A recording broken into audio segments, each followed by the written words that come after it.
ایران روزی چهارشنبه گفت که پیشنهاد نوی آمریکا را بررسی دارد. این خبر بعد آن نشر شد که برخی منبع‌ها در واشنگتن و تهران گفتند دو طرف سر یک یادداشت تفاهم درباره شرط‌های ختم جنگ به سازش نزدیک شدند. خبرگزاری ایرانی اسنا به نقل قول از سخنگوی وزارت کارهای خارجه ایران گفت تهران پاسخ خود را توسط پاکستان می‌رساند که میزبان یک مذاکرات صلح بود و میانجیگری اساسی در بین دو طرف است. دونالد ترامپ رئیس جمهوری آمریکا در یک بیانیه در شبکه‌های اجتماعی گفت جنگ در صورت خاتمه می‌یابد که اگر ایران آن چیزی را باید بدهد که موافقه شده است. او تفصیلات نداده است. از این پیش منابع در پاکستان هم خبر رسانه‌های آمریکا درباره به ایران پیشنهاد شدن یادداشت تفاهم ختم جنگ را تصدیق کردند.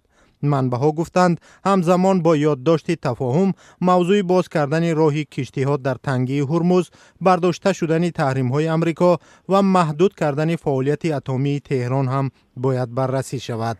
یک منبع رویترز در پاکستان گفت ما به زودی به نتیجه می‌رسیم. خیلی نزدیک آمدیم، ولی مراجعت خبرنگار آژانسی به مقامات آمریکا و ایران برای شرح این خبرها به جواب مانده است.